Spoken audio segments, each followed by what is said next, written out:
Assalamualaikum warahmatullahi wabarakatuh. Perkenalkan, nama saya Nursinah dengan NIM 250420156, kelas 2B Pendidikan Agama.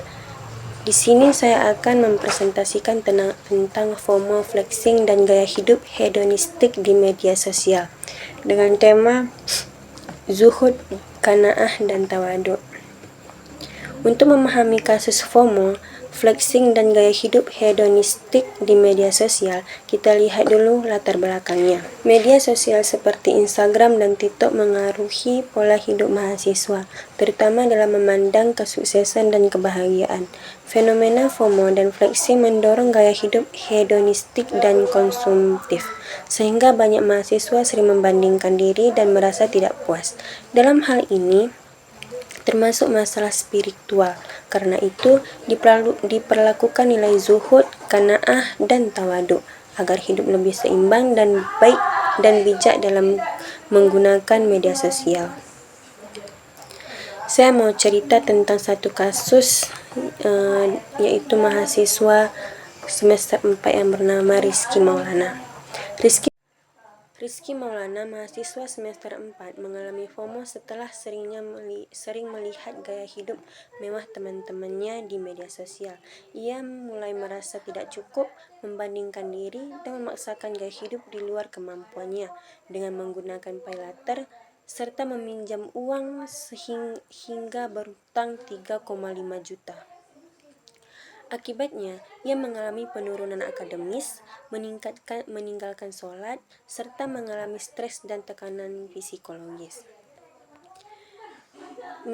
Dan menurut data konteks fenomena, Otoritas Jasa Keuangan atau OJK tahun 2024 melaporkan bahwa Gen Z merupakan pengguna layar paylater terbesar sekaligus memiliki tingkat kredit macet yang tinggi.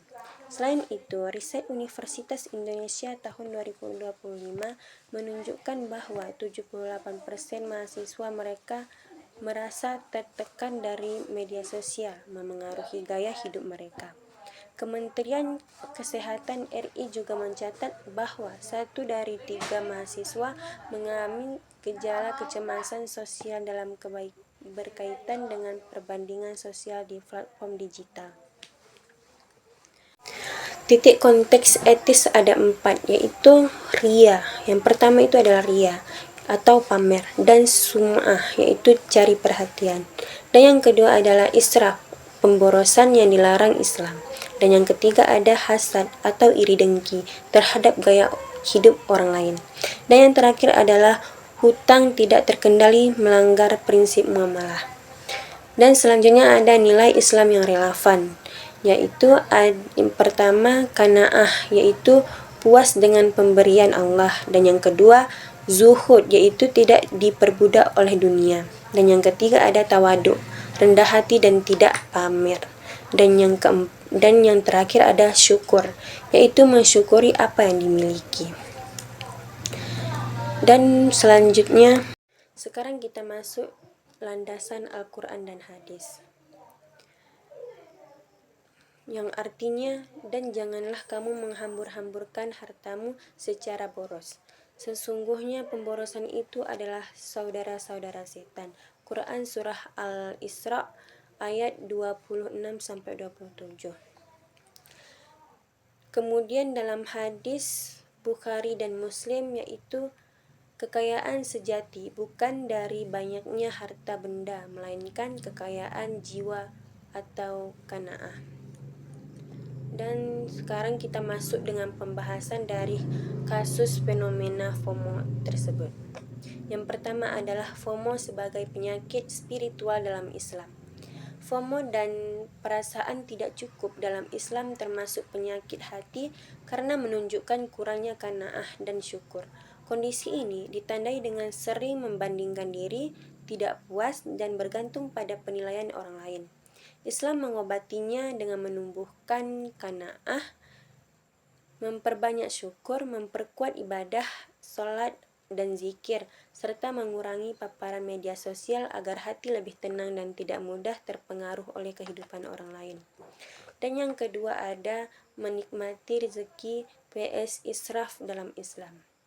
Islam membolehkan umatnya menikmati rezeki selama dilakukan secara wajar, yaitu sesuai kebutuhan, kemampuan, tidak berlebihan, serta disertai rasa syukur kepada Allah.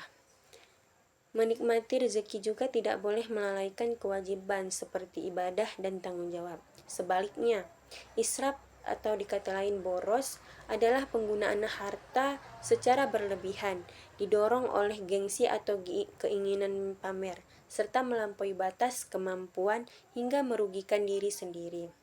Dalam Islam, perbedaan utama keduanya terletak pada keseimbangan, niat, dan manfaat dari penggunaan rezeki tersebut. Dan yang ketiga adalah ada sikap Islam terhadap perbandingan sosial. Islam melarang pembandingan sosial yang menimbulkan iri dan tidak syukur. Dalam urusan dunia, dianjurkan melihat ke bawah agar lebih bersyukur, dan dalam urusan akhirat melihat ke atas agar meningkatkan ibadah. Saat melihat kemewahan orang lain, seorang muslim sebaiknya mendoakan keberkahan dan mengucapkan Masya Allah, tidak iri, serta fokus perbaiki diri dan amal. Dan yang keempat ada membangun keamanan identitas mahasiswa. Seorang mahasiswa dapat membangun keamanan identitas dengan tidak menjadikan media sosial sebagai ukuran nilai diri. Dalam Islam, identitas yang kuat dibangun dari iman, takwa, ilmu, dan akhlak, bukan dari popularitas atau pencitraan. Mahasiswa perlu fokus pada pengembangan diri, mengontrol penggunaan media sosial, serta tidak bergantung pada validasi orang lain. Dengan demikian, ia dapat memiliki kepercayaan diri yang stabil, tidak mudah terpengaruh tentang tekanan sosial, dan lebih tenang dalam menjalani kehidupan. Nah, dari fenomena FOMO tersebut, di sini ada solusi Islami. Yang pertama ada praktikkan muhasabah mingguan tentang pengeluaran. Apakah lebih banyak untuk kebutuhan atau keinginan yang dipengaruhi media sosial. Dan yang kedua ada terapan prinsip digital detox berkala. Kurangi paparan konteks flexing yang memicu perasaan tidak cukup dan membandingkan diri. Dan yang ketiga ada membangun identitas diri berdasarkan nilai, takwa, ilmu, dan akhlak, bukan materi. Ingat sabda Nabi Muhammad, seseorang dinilai dari agama dan akhlaknya, bukan dari harta dan penampilannya. Dan yang keempat, bergabung dengan komunitas yang mengedepankan kesederhanaan dan produktivitas, bukan komunitas yang berbasis konsumsi dan pencitraan.